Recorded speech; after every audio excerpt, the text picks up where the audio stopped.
नमस्ते दोस्तों। मैं इस वीडियो के माध्यम से आप लोगों को सम्राट अशोक के इतिहास के बारे में बताने वाला हूं। राजवंश के एक प्रतापी शासक थे जिन्होंने 225 ईसा पूर्व के बीच शासन किया और अपने क्रूर शासन से बौद्ध धर्म अपनाने तक का एक उल्लेखनीय परिवर्तन किया। उन्होंने अपने शासन के 9वें वर्ष में कलिंग के भीषण युद्ध के बाद बौद्ध धर्म को अपनाया, जो उनकी क्रूरता और युद्ध के प्रति घृणा का परिणाम था।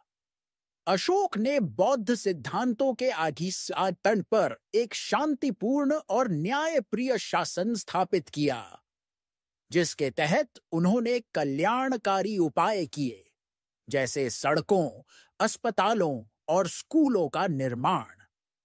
उन्होंने बौद्ध धर्म के प्रसार के लिए मिशनरियों को श्रीलंका, नेपाल और तिब्बत जैसे देशों में भेजा। अशोक के साम्राज्य ने वर्तमान भारत, पाकिस्तान, अफगानिस्तान, नेपाल और बांग्लादेश को कवर किया। भारत के राष्ट्रीय ध्वज में स्थित चक्र अशोक के शासन की धर्म चक्र परंपरा से प्रेरित है। प्रारंभिक जीवन और शासन सम्राट अशोक मौर्य वंश के संस्थापक चंद्रगुप्त मौर्य के पौत्र थे। उनके पिता बिंदुसार थे और उनकी माता सुभद्रांगी थीं। अपने भाइयों को सफलतापूर्वक हराकर वे सिंहासन पर बैठे और लगभग 260 ईसा पूर्व में राज्याभिषेक हुआ। कलिंग युद्ध और बौद्ध धर्म 261 ईसा पूर्व में कलिंग पर विजय प्राप्त की, जिसमें 100,000 से अधिक लोग मारे गए और लाखों लोग घायल हुए। कलिंग युद्ध में हुए नरसंहार से उनका हृदय द्रवित हो गया और उन्होंने युद्ध के बजाय बौद्ध धर्म का मार्ग अपना लिया।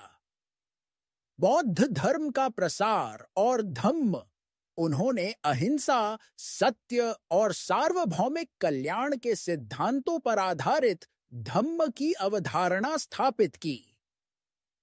अपने पुत्र महेंद्र और पुत्री संघमित्रा को बौद्ध धर्म के प्रसार के लिए श्रीलंका भेजा। उन्होंने बौद्ध धर्म की शिक्षाओं का प्रचार करने के लिए शिलालेखों का उपयोग किया, जो आज भी भारत के कई स्थानों पर पाए जाते हैं। कल्याणकारी कार्य उन्होंने अपनी प्रजा के कल्याण के लिए अस्पतालों, औषधालयों, सड़कों, सराय और कुओं का निर्माण करवाया।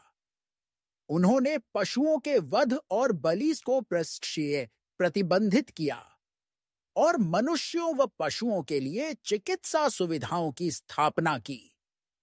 अशोक के शिलालेख उनके शासनकाल के दौरान बनाए गए 33 शिलालेख चट्टानों, स्तंभों और गुफाओं की दीवारों पर पाए गए हैं, जो आज बौद्ध धर्म के अस्तित्व के सबसे प्राचीन प्रमाणों में से हैं।